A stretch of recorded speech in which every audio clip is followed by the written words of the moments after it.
maalesef.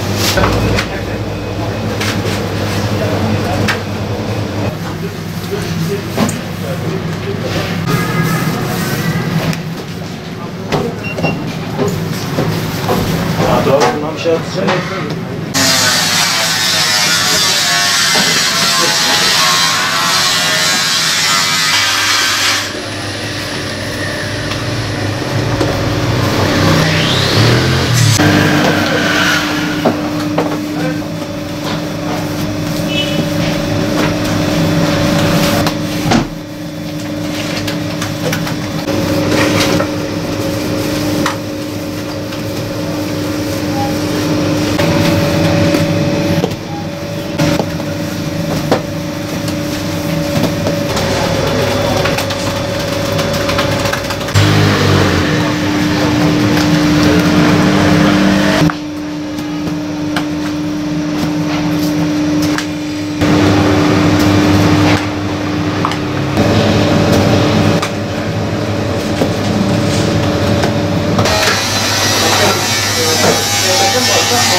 Ker abi buyur.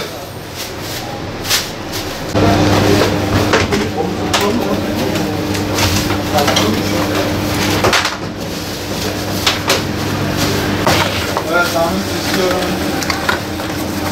Evet abi, ver baksana. Ker abicim buyurun. Abi elinize sağlık. Teşekkür ederim. Kolay gelsin. Ayağınıza sağlık Teşekkürler. efendim. Nasıl biraz gerek olsun değil mi? Her yeri olsun. Hani emanet. Hadi bir evde misin? Ramazan kahkemiz genelde Ramazan'a özel. Ramazan'da çok tüketildiği için bizim de yoğun bir mesaimiz oluyor. Bu aya özel Ramazan kahkesi. Genelde Ramazan'da çok fazla tüketildiği insanların çok hoşuna gidiyor. Onun için biraz yoğun mesaideyiz. Genelde kandil kahkemiz de içindeki özellikle mahlebin çok yoğun olması, insanlar rehasının çok yüksek olması, insanları daha çok cezbedip Ramazan'ın en çok vazgeçilmeyen iftarlarından bir tanesi, mutlaka olmazsa olmazlardan bir tanesi. Genelde sahurda da yeniliyor ama genelde iftarda mutlaka Ramazan kahkesini çok beğenen insanlarımız var. Yani Ramazan'da çok tüketildiği için, yani Ramazan'da daha çok böyle insanlar çok acıkıp da rehasını falasını daha çok beğendiği için genelde en çok insanlar bunu tercih ediyor. İsmi de Ramazan kahkesi olarak da Ramazan'dan biraz almış oluyor. Sürekli Ramazan'da çıktığı için Ramazan'dan da almış oluyor biraz. Halep kahkesi olarak geçiyor ama evveliyatında şimdi genelde Ramazan'da çok tüketildiği için Ramazan kahkesi de olarak da söyleniyor Gaziantep'imizde. Genelde Gaziantep'e özel çıktığı için Gaziantep'te genel insanlarımızın hepsinde bu Ramazan kahkesini sürekli Ramazan sofralarına alıyorlar. Sahurda da genelde tüketiliyor ama genelde çoğunluğu iftar zamanlarında çok tüketiliyor. Yani günlük genelde 200-300 kilo, yani 500 kiloya yakın genelde satışlarımız bulunmaktadır. Yani bu bizim için değil, bütün esnaflarımız için de geçerlidir.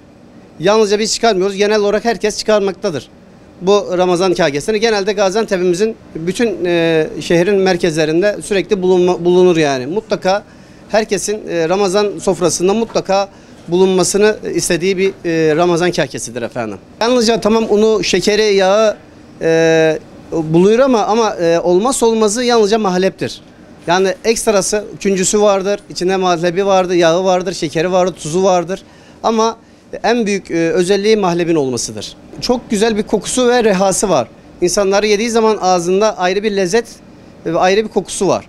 Bundan dolayı insanların hem hoşuna gidiyor Hem lezzetli hem de koku olarak da daha çok benimseyeceği bir lezzettir. Maalesef ürünlerin hepsine zam gelince Ramazan kahkemize de zam gelmiş bulunmaktadır. Ne kadar fiyatı? Genelde tanesi 25-30 civarında bir şey oluyor. Yani gramajı olarak değişiyor ama genelde 25 lira 30 lira civarında oluyor. Yani biz genelde kiloyla satıyoruz ama taneyle satılabiliyor. Ama genelde kiloyla satılıyor. Ben almaya geldim. Bu Halep kahkesidir. Gaziantep'in Ramazan'da olmazsa olmazı budur.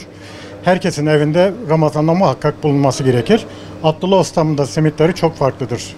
Yani orucun bir özelliği gibi oldu. Miyan şerbeti ve bu Halep kahkesi. Bunlar ikisi bir bütün gibi.